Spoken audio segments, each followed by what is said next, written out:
It's time. Episode 39, I think, or 38.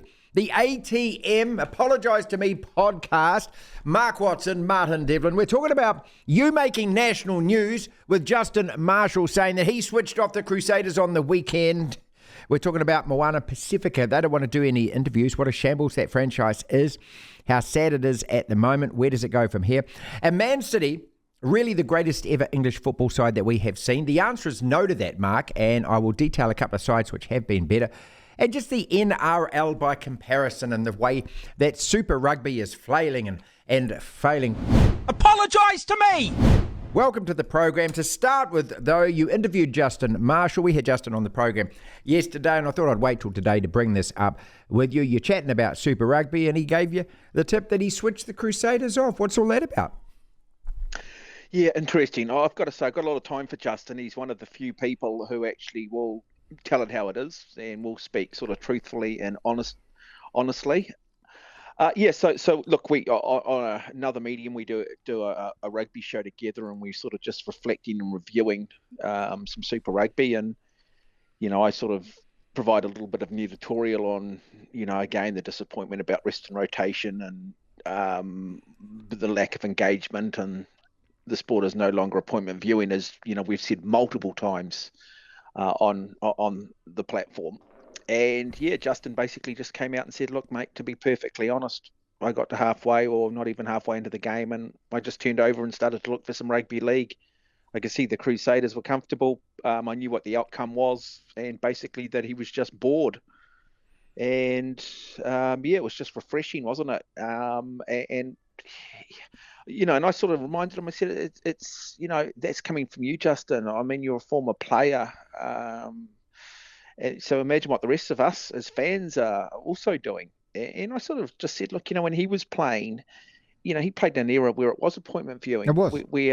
We went out of our way to watch it. And, you had Carlos Spencer down there doing the fingers to the Crusaders. He had Mertz in South Africa being belligerent to the South Africans. And even go back prior to that when, we'd debate the merits of Reuben Thorne, and they'd debate the merits of Mark Carter, and you had the Todd Blackadders, and then, you had your John Harts and versus your Laurie Mains, and, and there was genuine tribalism. And, and I sort of was just saying too, you go back to 1999, Martin, when the Crusaders beat the Blues at Eden Park and James Kerr scores that try. They had 100,000 people turning up for a ticker tape parade. They didn't have one last year for the Crusaders, such as the level of apathy, such as the, there's not the story there. It's just not that narrative. And so, really concerning. We've had Wayne Smith come out and talk about how he switched off, more probably around some of the officiating and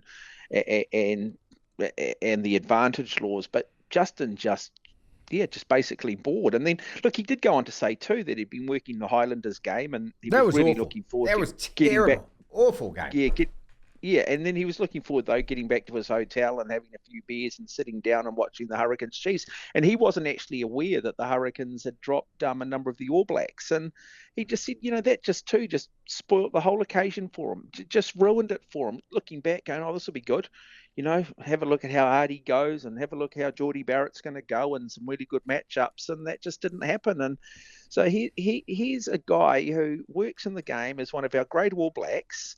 He loves his Crusaders. That's basically where he cut his teeth. That's where he made his reputation. And he just couldn't do it. And the thing is, he actually switched over to look for a game of rugby league to watch. That was the most significant thing to me, that when I read those comments, and it was on Sens, a show that you do work for them and so forth. I thought it was interesting that Stuff reported the story and actually wouldn't use your name. How pathetic of them to do that. I mean, if you're going to tell us that it's on a rival media company, at least use the names of the people that are involved. Couple of issues here, mate. One being that we spoke to Chris Jones, good mate works for the Times Online, and rugbypass.com out of England, and they had their Champions Cup Premiership final on the weekend, where La Rochelle upset Leinster again. Just a packed house. Everyone's talking about it. It's all over the British press. They got another finals this weekend with the United Rugby Championship. They've got the French Top 14 final. They've got the English Premiership. It's actually going gangbusters. They've got a World Cup year. People are talking about it. Yet down this part of the world, it is struggling for attention. It's struggling for notice. It's struggling for interest. And, we need people, just like we needed Jason Paris to say what he said about the refereeing to raise awareness. We need people like Wayne Smith and Justin Marshall to say this, because the powers that be aren't listening to us. They're not listening to the fact that the fans aren't watching. They're not listening. They're not looking at the ratings. And we know these ratings because they're too gutless to show us. We know what that means in this business, Mark, that there are no ratings. So they've got falling audiences. It's decreasing. It's not increasing. We talk about this most weeks, mate. And yet, hear that sound? That sound there is the sound of inaction from New Zealand Rugby, who just seemed as though they don't give a stuff. There's just no desire to do anything about this. Why is that? Mark Robinson was interviewed on Sens as well. Just a whole lot of patsy questions and pap answers and no follow-up to any of those questions either. New Zealand Rugby made it just sitting on their hands, and I don't understand why this is.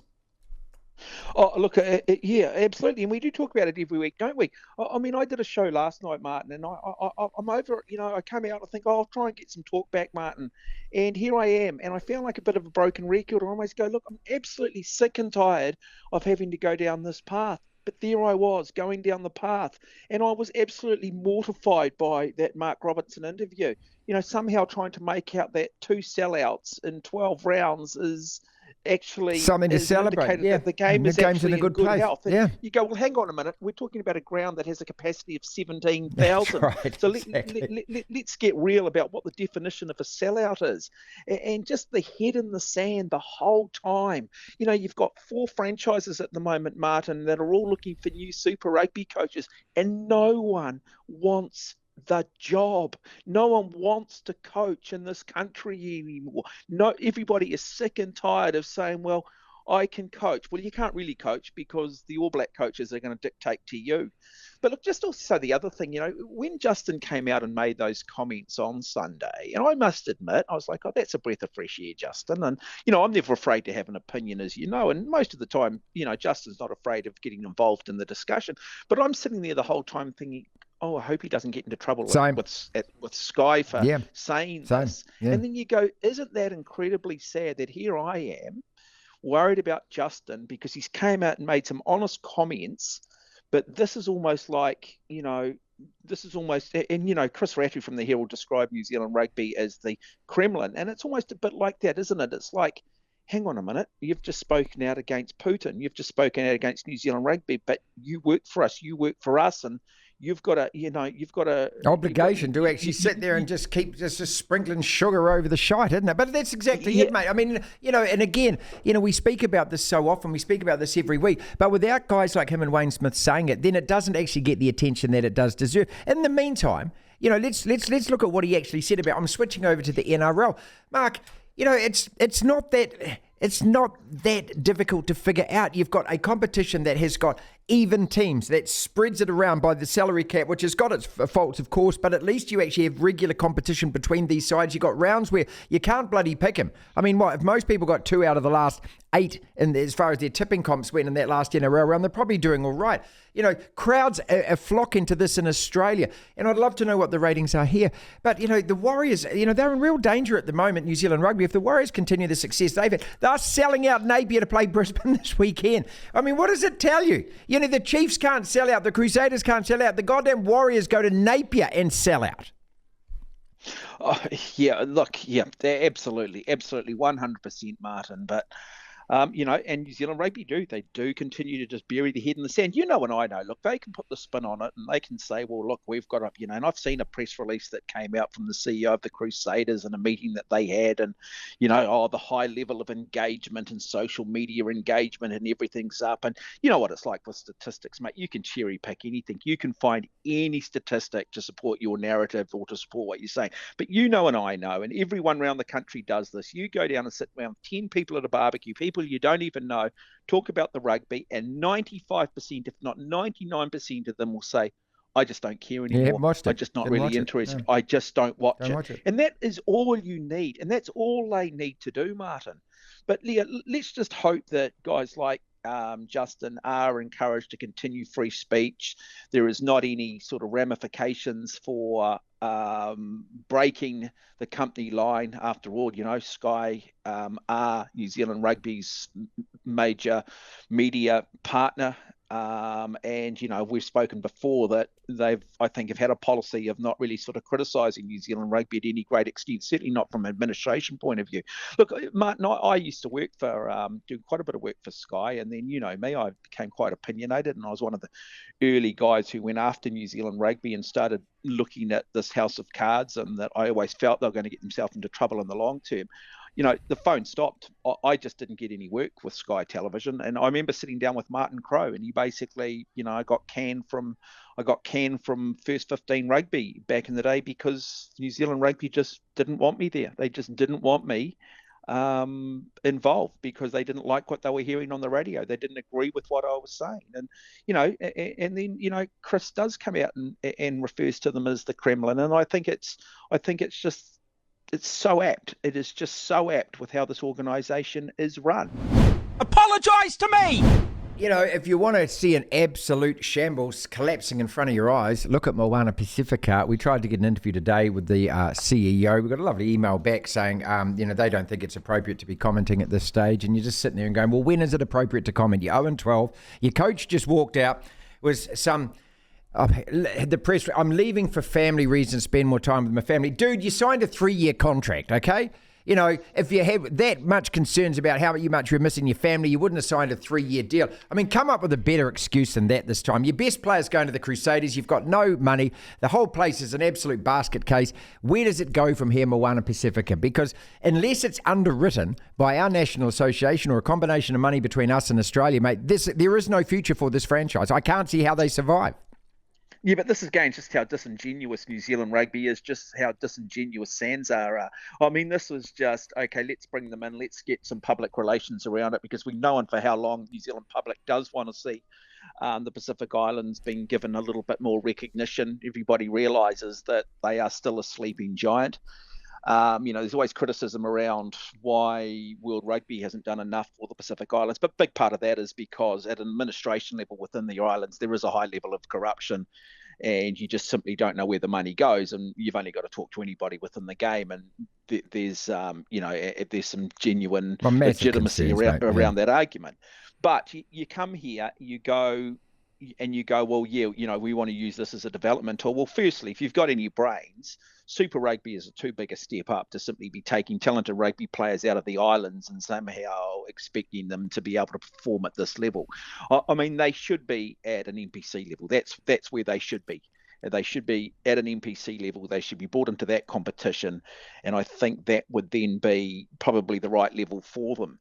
But yeah, there's no financial backing. I mean, what are the Crusaders doing to take Levi Armour? I mean, who's stopping this? How are you expected to build a franchise that every time some player emerges out of it, he's just going to simply be picked up by another New Zealand franchise who's got more money, who have got better players around them? And you don't blame Levi Armour for Not this. at all. Levi Armour is simply saying, hey, well, look, I'm going to play around better players. I'm going to learn more through it. It's also going to give me a much better audition on a far bigger stage for possibly higher honours. And at very least, it's also going to increase my market value overseas. Here I am playing in a team. It's losing. But then you go back to it and go, yeah, but how are Moana Pasifika ever going if they can't build a team around a nucleus of players, if they can't retain anybody, if they can't keep anybody? And so, look, is Super Rugby better off without Moana Pasifika? No, it's not. Moana Pasifika leaves Super Rugby, the competition's no worse off. I'd also argue a little bit with the Fijian Drua to a degree. But then New Zealand go, well, hang on a minute, we can't really call it Super Rugby Pasifika then. No. We're down to 10 teams. Yeah, I mean, the bigger issue here is Super Rugby, as we've talked about, is an absolute and utter shambles, and it started the day they brought that conference system in with Australia and South Africa. I mean, look at the South African teams; they're just thriving. Amazing. And how sick must New Zealand Rugby feel shutting the door on them with all the arrogance and contempt they did that with, and these teams are just attracting record crowds, big audiences, and improving the quality of the overall standard of their players, and they're loving it. They're never coming back, Mark. That's the thing. That's over now. But Martin, the women's game's going to rescue That rugby the here in women's New Zealand. game is going to rescue New Zealand rugby, and let's say that loud and clear. And I know that you're a big fan of this, and I'm also a huge supporter of it. Investing millions of dollars into the women's game is where New Zealand rugby needs to be right now, because you can see the audiences have turned up to that Opiki. You know there are record numbers watching it on TV. See, I'm just drinking the Kool-Aid here, Mark, and before you know it, Yeah, just be careful you don't speak out, mate. I said this jokingly last night when I was criticising New Zealand rugby, and I was comparing them to Putin, I was comparing them to the Kremlin. I was thinking, boy, I better make sure there's no poison in my coffee, or that I'm not going to get some sort of radiation poisoning like oh, that's that right. Yeah, former that's right. The Lyshchenko Ukrainian or whatever his name was. Wasn't he? Apologise to me! Final topic then, are Man City, a Man City side that have just cruised to the Premier League title. They're going to have 30 wins again this season. They're going to get well over 90 points, almost 100 goals, and probably achieve this, unattainable treble, which no one thought would ever be done again after Man United did. Are they the greatest English Premier League side ever? The answer is no, and I'll give you two teams that are, to me, still way superior. The second best team that England has ever seen in terms of its football is the Man United side that under Sir Alex Ferguson won 13 titles in 21 years, won 6 and 8, 7 and 9. So City have actually got to match that, and they won a couple of European Cups. But the greatest ever English football side is a Liverpool side that between 1977 and 1984 won 6 league titles and 4 European Cups in 8 years. Now, people forget this because, of course, the new generations wouldn't even know where to find action from that side. But any team, that's Real Madrid quality, where you can win 4 European Cups in 8 years and combine it with 6 league titles during that time. Do that, Man City, and then come back to me and start talking about how good a team you are in comparison to other English sides.